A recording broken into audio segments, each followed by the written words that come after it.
Good morning बच्चों। आज की कक्षा में हम हिंदी साहित्य अर्थात हिंदी रीडर पाठ 5 चिड़िया की बच्ची। कौन सा पाठ हमारा? हिंदी रीडर का पाठ 5 चिड़िया की बच्ची नामक पाठ पढ़ेंगे, जो जनेंद्र कुमार द्वारा रचित है। इसके लेखक कौन है? इस कहानी के लेखक हैं जनेंद्र कुमार।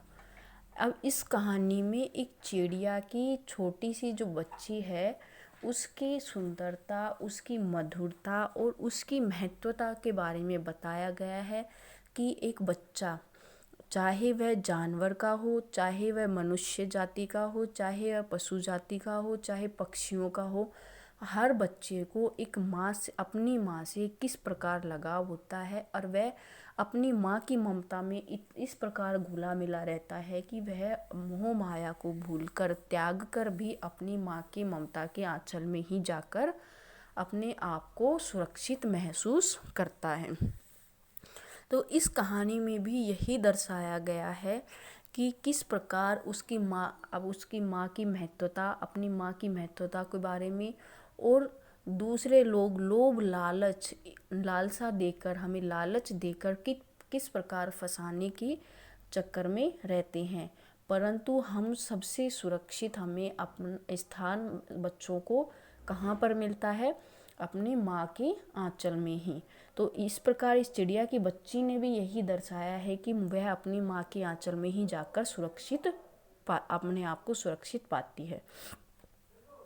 तो आइए अब हम पाठ परिचय पढ़ते हैं और फिर कहानी।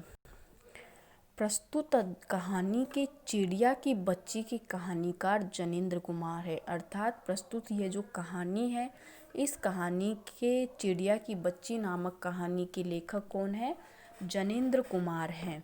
इन्होंने स्वच्छंदता को धन दौलत से कीमती बताया गया। अर्थात जो लगाव है, जो ममता में है, उसको किससे? धन दौलत से भी कीमती बताया गया है। और यह भी बताया है कि प्रेम और अपनापन किसी भी कीमत पर खरीदे नहीं जा सकते।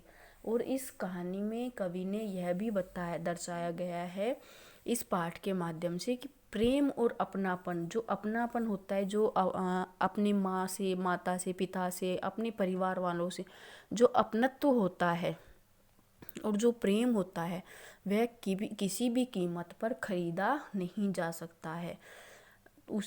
ये अमूल्य है, इनका कोई मोल नहीं है। अर्थात जो अमूल्य है, अमूल्य का अर्थ होता है किसी भी प्रकार से मोल नहीं हो सकता, उसका कोई कीमत नहीं होती है।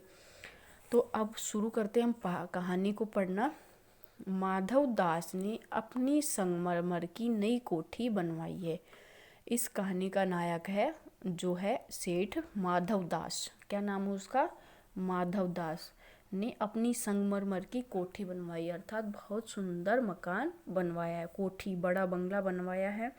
उसके सामने बहुत सुहावना बगीचा भी लगवाया। और उसके सामने क्या लगवाया? कोठी के सामने बहुत सुंदर बगीचा, उसमें पेड़ पौधे लगवाए हैं, बहुत सुंदर बगीचे को सजवाया है। उनको कला से बहुत प्रेम है। क्या बताया गया है? उनको कला से, प्रकृति की जो चीज़ें हैं उनसे बहुत प्रेम है। किसको प्रेम है? माधव दास को। धन की कमी नहीं है, वह एक बड़ा सेठ है, उसके पास धन की किसी भी प्रकार की कमी नहीं है। कोई व्यसन छू नहीं गया है, अर्थात उसकी कोई इच्छा छूट न जाए, इस प्रकार की वह रखता है। सुंदर अभिरुचि के आदमी है। और क्या है? सुंदर अभिरुचि मतलब सुंदर सोच के आदमी है।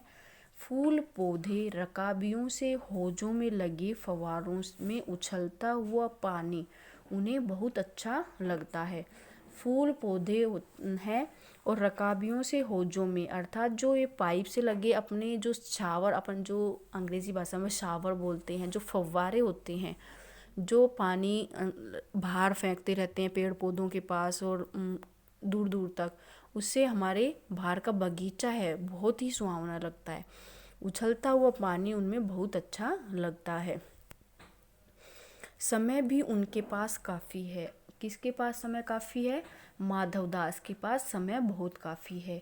शाम को जब दिन की गर्मी ढल जाती है, संध्या के समय दिन में तेज़ गर्मी होती है, सूरज का तेज अधिक होता है।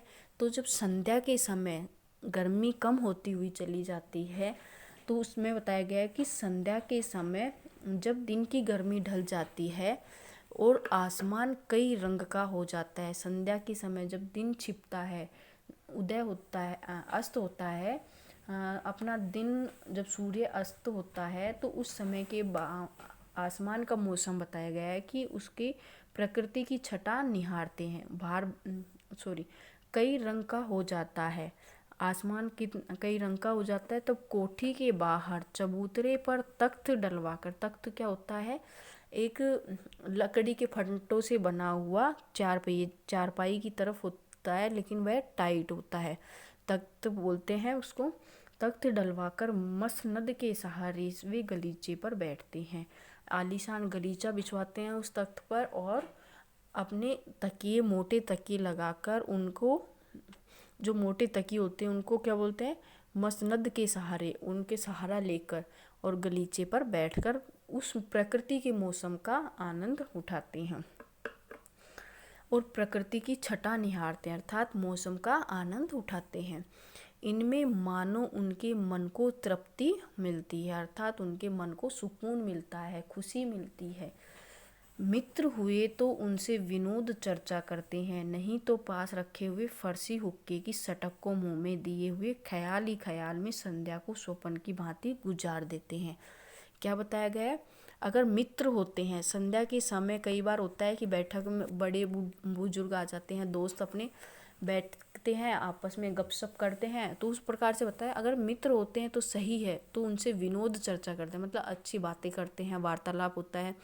अगर वह नहीं पास हुए तो क्या करते हैं, फर्सी हुक्के की सटक को मुंह में, जो हुक्का होता है उस हुक्के को मुंह में लेकर सटक मारते रहते हैं, उसकी फुहार लगाते हैं और ख्याल ही ख्याल में संध्या को स्वप्न में पूरी रात में गुजार देते हैं। पूरी रात कैसे निकाल देते हैं, बैठे बैठे सपनों में। आज कुछ कुछ बादल थे, आज क्या है, आज का मौसम के बारे में बताया गया कि आज कुछ कुछ बादल थे, घटा गहरी नहीं थी, धूप का प्रकाश उनमें से छन छन कर आ रहा था। क्या बताया गया कि घटा गहरी नहीं थी, धूप का प्रकाश उनमें से छन छन कर आ रहा था। माधवदास मसनद के सहारे बैठे थे, जिन्होंने जिंदगी में क्या स्वाद नहीं मिला, पर जो भरकर भी कुछ खाली सा रहता है।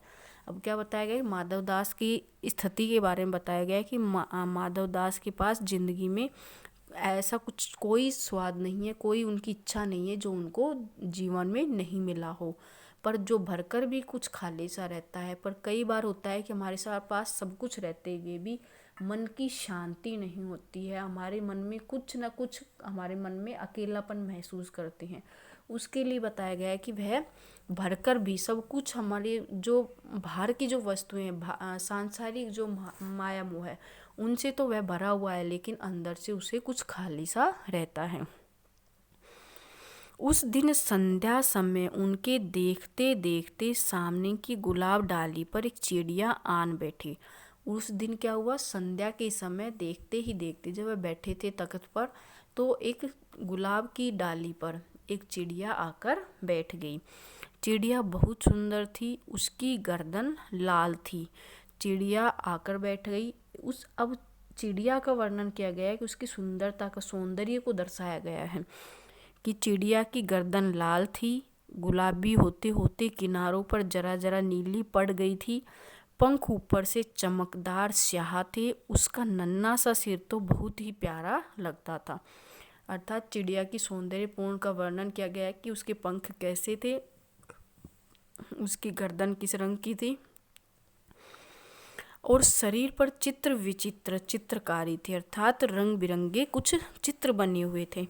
चिड़िया को मानो माधवदास की सत्ता का कुछ पता ही नहीं था, अर्थात चिड़िया को इस माधवदास के बारे में कि इसके पास शान शौकत जो है उसके बारे में उसको पता ही नहीं था। मानो तनिक देर का आराम भी उसे नहीं चाहिए था। अब किसको नहीं चाहिए था तनिक देर का आराम? चिड़िया। तो चिड़िया पक्षी तो चुलबुले होते हैं, कभी इस डाल पे बैठे, कभी उस पे बैठी, कभी मुंह खोले चींची चींची करते हुए, कभी पंखों को लहराए, कभी ऊपर उड़े। तो इस प्रकार बताया कि उसको तनिक देर, थोड़ी देर का भी आराम नहीं चाहिए था। किसको नहीं चाहिए था? चिड़िया को। कभी पर हिलाती, पर मीन्स पंख, कभी पंख हिलाती तो कभी फुदकती थी और कभी फुदकती थी। वह खूब खुश मालूम होती थी और वह अपने आप में खूब ऐसा लग रहा था कि बहुत ही खुशी से झूम रही हो। अपनी नन्ही सी चोंच से प्यारी प्यारी आवाज़ निकाल रही थी। वह अपनी नन्ही सी चोंच से प्यारी प्यारी आवाज़, चिड़िया बैठ के ची ची फुदक रही है, कभी इधर देख रही है, कभी उधर देख रही है। तो इस प्रकार चिड़िया शांति से नहीं बैठ रही, अर्थात ऐसा लग रहा है कि सारी दुनिया की खुशी उस चिड़िया को ही प्राप्त हो गई है। अब आगे की कहानी हम कल की कक्षा में पढ़ेंगे। अभी तक आप यहाँ आज की कक्षा की जो हमने इस कहानी का वर्णन किया है, आप इसको रीड करेंगे और समझेंगे, इसको पढ़ना अवश्य। और फिर आगे की कहानी के लिए वार्तालाप हम कल की कक्षा में करेंगे।